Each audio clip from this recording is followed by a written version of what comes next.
I just wanted to ask you first of all, how important is the ESL Pro League for you guys to do well in? Like it's very important because it's the biggest tournament that we have in Counter-Strike actually. So it's very important to play good here, to show some good CS. So we will do our best to play good CS here, to make some to going out of the group. How has your preparations been for this tournament? Like we did 10 days boot camp. We fresh the playbook we have. I try to fresh it to find new things extra to use it here. We play more. We did 10 days of boot camp and talking about strategy. That's how we work for this event. And you just played against Cloud9. Yeah. Did you use any of those strategies in that game, or have you saved them for Pro League? Yeah, I hide personally. I'm not hiding, but I didn't use some strategy we had. But I use also the strategy we have. But I think it's going to be an interesting match. We played them against 2 days ago against them. We lose 2-1. The map was Mirage over Anubis and Inferno. Maybe tomorrow it will be different maps. I expect them also to pick another map. So let's see. Yeah. What's your impression of Cloud9 after they got some new players on the team? Yeah, I think on paper they're really strong teams. Like to be honest, the Group D is very hard. Like there is a lot of good teams. There is a G2, there is Cloud9, there is VP, there is Liquid, Complexity 9, Lead Vision also. Yeah, I think it's a really close matches, a lot of close matches, a lot of strong opponent. So I think we need to play really good. We need to play really good to be out of this group, to be honest. What's your minimum expectation for you guys here in the group? As you say, it's a tough group. Yeah, my expectation is fighting every team, winning them close matches. Like I want to be out of this group. My objective is going. Okay, let's not finish first, but I want to be in the inside of the four team. I want to go to the playoff this season for the last event of CS:GO. Like it's important, I think. So the goal is that. The expectation is that.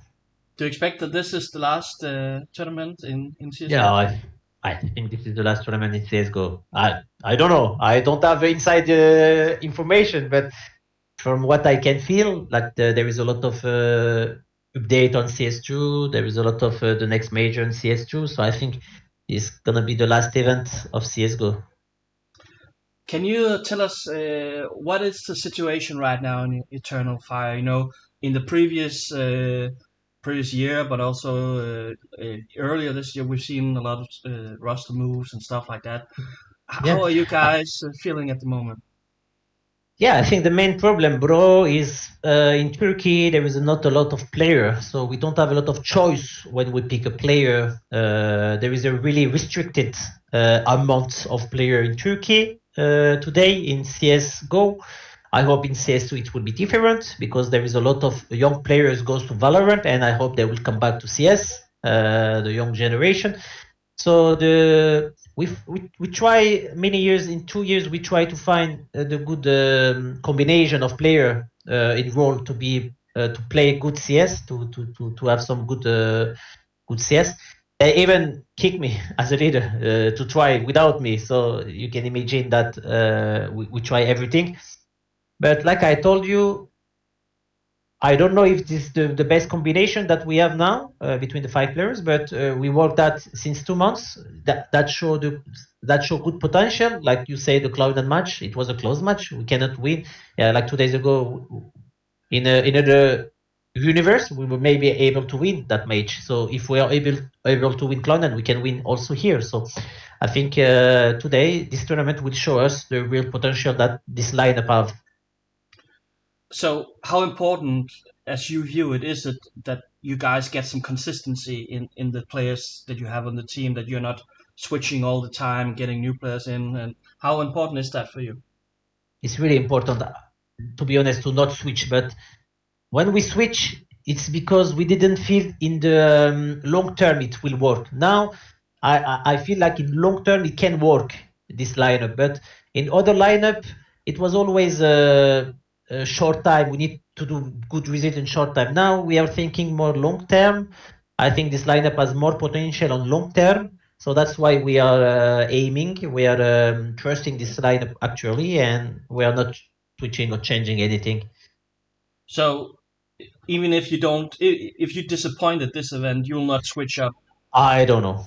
I don't know. I don't know because CS2 will be a new games. If it was CS:GO, I will tell you yes, we will not switch. But in CS:GO, if CS:GO over and after this tournament they say that CS:GO is over, we go CS2. It's a new game, so we need to see. There will be a lot of change. Maybe I don't know what will happen in CS2, but let's see. As you say, there's a limited pool of players In Turkey, Turkey. yeah, Uh, definitely. is this an all Turkish project, or could you imagine taking in players and speaking English, for example, at some point? Like I think if there is no player in Turkey, if the young generation of Valorant don't come back, or there is still the same situation in Turkey, I think Turkey have to go international after in CS2 because it's nowadays it's become very difficult to play against these teams, you know, G2, Cloud9. Yeah, you have to find the right players with the right experience. So we need to have the same strength, and I think we lack of players a lot in Turkey. The new generation, there is no new player incoming. We have an academy team, like Wikidia is coming from the academy teams, and like I will give you an example for Wikidia, it's the first LAN event. You imagine that I have a first time event LAN player will play against G2 Cloud9. That's normally it's not the same strength, you know. So it's difficult, but we have to do it.